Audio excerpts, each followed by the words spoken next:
Hello everyone, welcome back to our chemistry session. So today we are going to study about a very important topic of our chemistry chapter, solutions, that is colligative properties. What does colligative term means? Actually, the word colligative is derived from the Latin word colligatus. It is a Latin word which means bound together. Now the question arises, what bound together? What bounds together? Actually, number of particles are binding together. What do you mean by this, ma'am? Colligative properties are those properties which depends only on the number of particles and not on the nature of the particles. That means it is saying that it is giving importance only to the number of particles than to the nature of particles. Okay.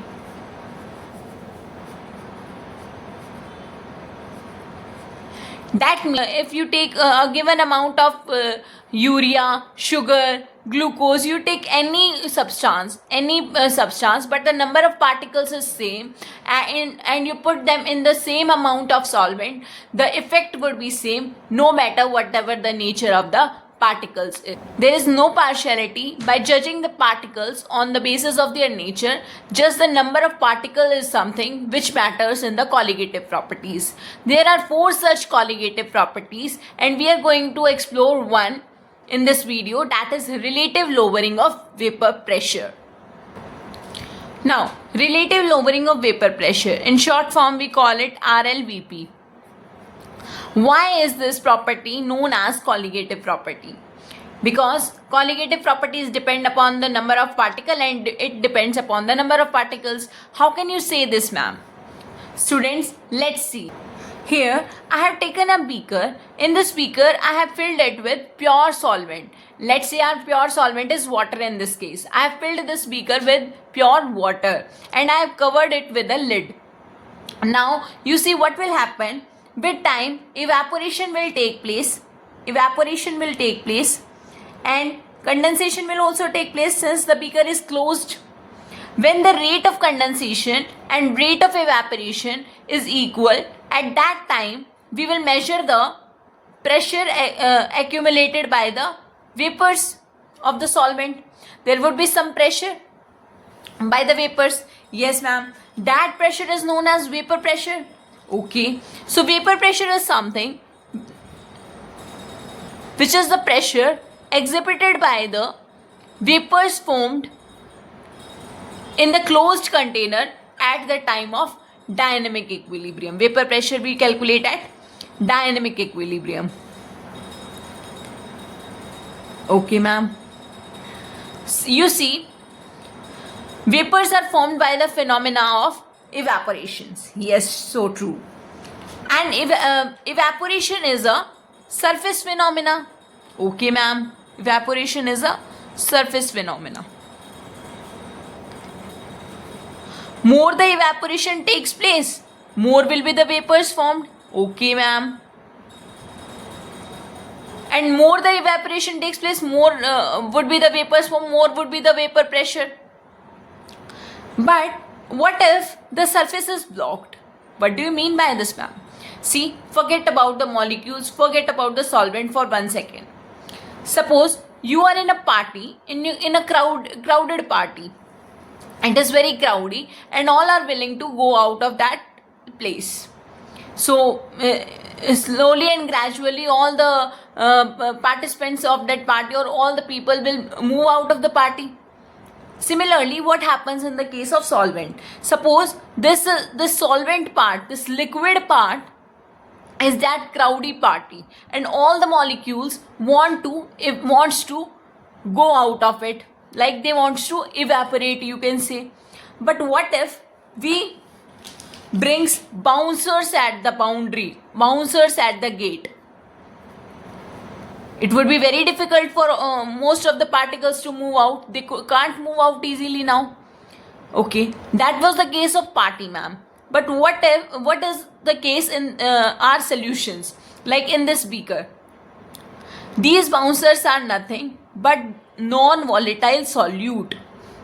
Non-volatile solutes act as the barrier for the solvent, for the volatile solvent part. Non-volatile solute act as a barrier for the volatile solvent to evaporate. Volatile solvent to evaporate. They are hindering it. Okay, ma'am. They are hindering it. So what will happen? Less amount of vapors will be formed. Less amount of vapors will be formed and less vapor pressure will be there. Okay, that means because of the presence of this non-volatile solute, there is lowering in the vapor pressure. So true, ma'am. So does it affect that if I take n number of urea, n moles of urea or n moles of glucose? No change would be there, ma'am. Same effect would be there. Whether you take urea, whether you take glucose, whether you take sucrose, same effect will be there until and unless the quantity of your solute and the solvent is the same. Means same amount of lowering will take place. Yes, that means this property is depending only on the number of particles and not on the nature of the particles. That's why this property is known as, RLBP is known as a colligative property. Now do you understand why did ma'am call this RLBP as a colligative property? Ma'am, as you told, we understood that lowering would take place. Yes, lowering would take place. But how much lowering would take place? And that we are going to calculate mathematically. Students, I am taking solvent as component 1 and solute as component 2. Okay. Now, according to Raoult's law,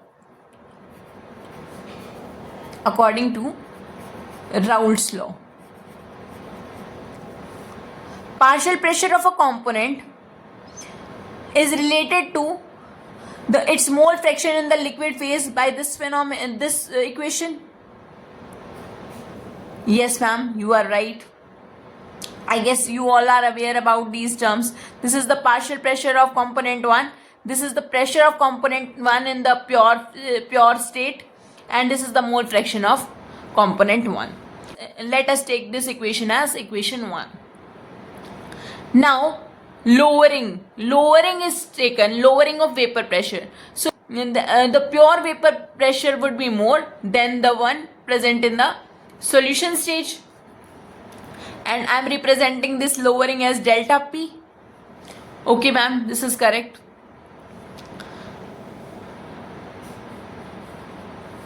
Replacing this P1 from P1 in equation 2 from P1 in equation 1, like P1 naught, and the value of P1 according to equation 1 is P1 naught and chi1. Clear? Let us take this equation as equation 3. Now this is the lowering, but ma'am, we are not talking about lowering of vapor pressure. We are talking about relative lowering. Relative lowering means that this lowering would take place with respect to something. So with respect to what we are going to take? With respect to the pure solvent we are going to take. It's lowering. Okay, ma'am. So since with respect to pure solvent we are dividing equation 3 from by P1 naught, so we will be dividing it on both the sides.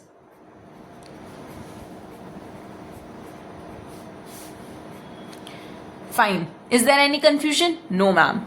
We can take P1 naught common from the denominator of right hand side. Yes, ma'am.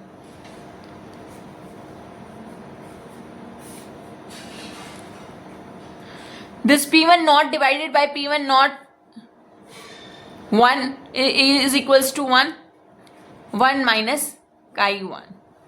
And I have already told you, and you all are aware if you have not seen the previous videos, that whenever the binary solution is there, that means only two components are there. And in binary solution, chi1 plus chi2 is equals to 1.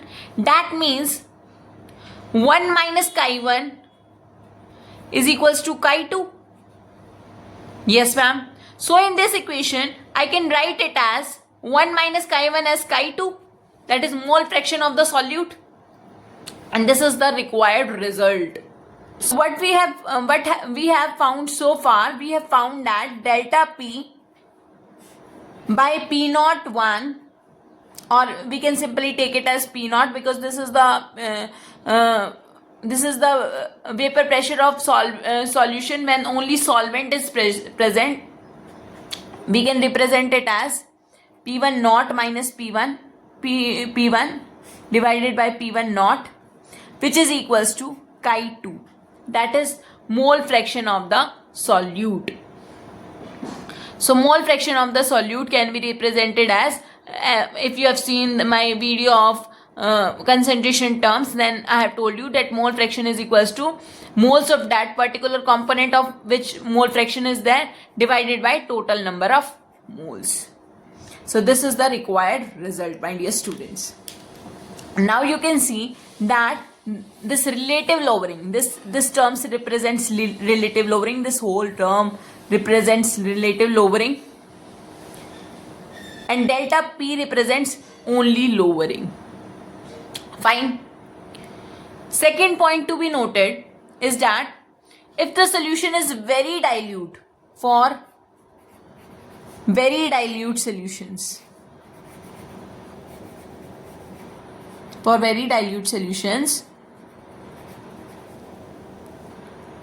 one represents the solvent and 2 represents the solute in the sign conventions which we are taking. For very dilute solutions, N2 would be very less as compared to N1.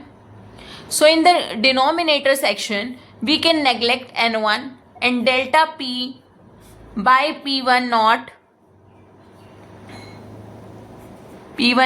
minus P1 divided by P1 naught is equals to N2 by N1. This is the final result. I hope this is understood by all. One more thing, whether you take, since it is a colligative property, whether you take a particular same amount of urea, same amount of sugar, same amount of glucose, the effect lowering would be, relative lowering would be the same in all the cases. So one homework from my side to all of you is, students, you have to tell me, if I take the same amount of NaCl and same amount of urea, will the effect will be the same? So this is your homework. Just don't give your answers randomly. Think over it, and we will be learning about this in the upcoming sessions. If you like this video, do comment and subscribe to my channel. Thank you so much, and all the best for your future.